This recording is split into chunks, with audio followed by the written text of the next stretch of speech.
was interesting because one day I was working on my computer, and it was the weirdest thing ever. I remember it to this day. I'm typing up a document, just typing. I'm like 3/4 of the way through the document. This is weird. And the letter R on one of the words dropped off the screen and disappeared. I was like, huh? And I thought I was like hallucinating or something because I drink. I don't do no drugs or nothing.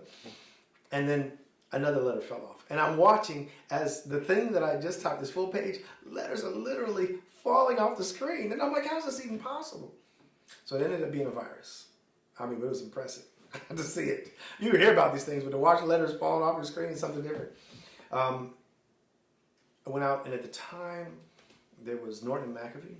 And so I bought the program, so I got to solve this problem because I'm trying to set up a new company so I can do something else. The programs at the time were unable to remove the virus because the way they worked is they have to know the virus exists, and you got to send them the virus, and then they got to figure out how to resolve it. But that didn't solve my problem. It's one of those things where they say invention is the mother of necessity, right? So I knew they couldn't fix it, and in all my research, I didn't find anything else that could fix it. So I said, okay, I'm gonna solve this myself, and that's just who I am. I'm confronted with a problem, and if anything obvious is out there that can fix it, doesn't fix it, then I will try to solve the problem myself. So I ended up figuring out how to solve the problem, had it designed, installed it on my computer, it removed the virus.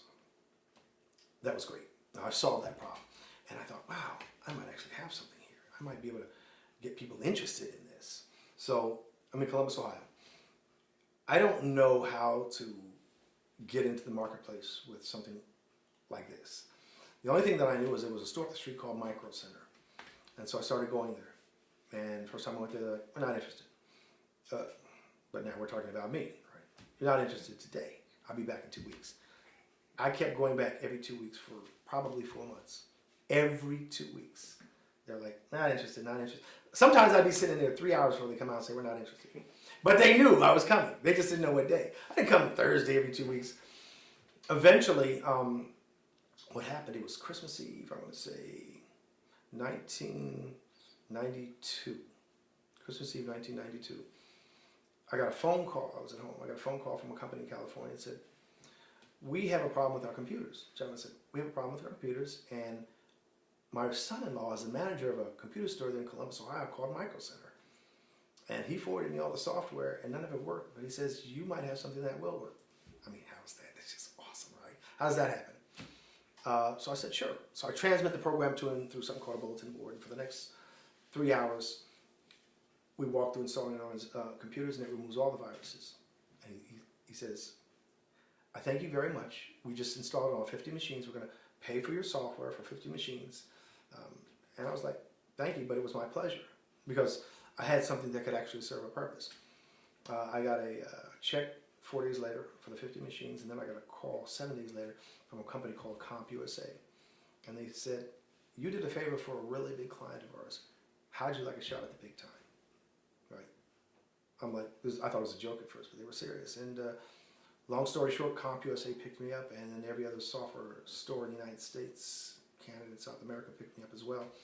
And I go from, really like starving, trying to eat, to pulling up to warehouses and seeing diesel trucks filled up with my software and shipping all over the continent. That was like, whoa! Was I special? No. Timing, I probably had pretty good timing because I don't wear a watch. A long time ago, and I know it sounds weird. I decided I wasn't going to wear a watch because I didn't care what time it was. I just wanted to have good timing. And somehow my timing was good. And so my software got picked up, ended up in all the retail stores. And it was an amazing time for me. Now, I don't want to give you the impression that everything that I tried worked out. I tried other businesses. But all of them were based upon me encountering a problem, whether it was credit, whether it was whatever, and solving the problem. That was one that worked out. And so it was, that was right after the first company. And it was exciting. It was exciting. Again, I call it a success, not based on any money, just being able to solve a problem and move forward.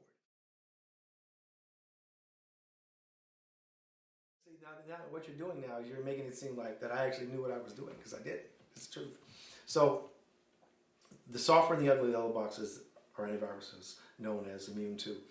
When CompUSA picked me up, they said, okay, you've got 2 weeks to design a box.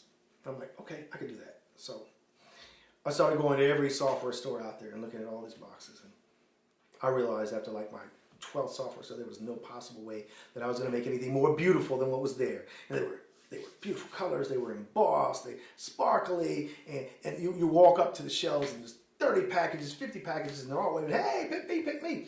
How do you compete against that? Because they have money, right? They have professionals. And it was 4 days of looking at all these stores, and I was like, I'm not going to be able to figure this out. So I'm at a grocery store. It's called Kroger in Columbus, Ohio. Walking along the dessert aisle, so they have these open refrigerators. You've seen them before. They're open, and you look down and see all the desserts. I'm walking along, and I see, oh, there's a Klondike bar, there's this, there's that, multicolored, sprinkly, bright desserts. And then there was one, and it was a very basic box. It was yellow and brown. It had ice cream that I had heard of. I was like, okay. I thought about it, and I kept moving. I got to the end of the aisle, and I'm like, I don't need no ice cream. But then I got to the end of the aisle, and I was like, you know what, I need ice cream. That's how I am. I'm like almost like a bird on a wire. I'm here with one thing, and I'm there with another. So when I look back to find out, where along the refrigerator section I needed to go, I could actually see that one box standing out above all the others. And the reason for it was because that particular box didn't have anything reflective about it. It wasn't trying to get my attention at all. In fact, it acted like it didn't even want my attention. Don't take it the wrong way. And I'm like, wow, I can see that, and I can't really identify all the others. So I walk down there. I'm like, it was at that moment that I realized that the tact that I need to take when it comes to the design of this box for my antivirus was I probably need to spend about 5 minutes designing it and don't do anything special. So I went back, sat down at my computer, and I made a 2-colored box, yellow and brown. It looked like it was made by a 12-year-old. I mean, it really did. I sent that off to CompUSA, and I got a call almost immediately. They were like, we asked you for something that could work in retail. And I'm like, this is my offering. They're like, this is your one shot. Are you sure? And I'm like, absolutely. This is what I want to go with, right? They're like, okay, go ahead and have it made. And you know, when people say that, they're like, this was your shot. Don't say we didn't offer you anything, right? So I actually, myself, had the box printed up and stayed up all night for 3 days producing the first order from CompUSA, which was 5,000 boxes. I'm 24/7. I got all these printed boxes. I'm folding them by hand. I've got the floppy disks, if you can recall what those are back in the day. And I'm copying the software down to them. And this is just out of my apartment. I created all the boxes. Even had a little shrink wrapping machine, manual. Delivered all that stuff to CompUSA. They gave me a date on when it would show up. They put it out there. It was on a Saturday. And by, I think they said 3 hours later, all the software was gone. All of it was gone. I put enough information on it so that when you read the box, you knew what it said. I actually have a box here if you want to see it. I still have one of those boxes right there. Definitely gonna have to see it. Yeah. Maybe not, but I do have it. So so I cannot claim any skills when it comes to that sort of thing. What I can say is that I listen to that small voice in my head. I'm open to what it has to say because I understand that I only know what I know. There's a lot I don't know, but I think that life tells you in a million ways, how you can get from point A to point B. And so I'm open to it and I'm listening.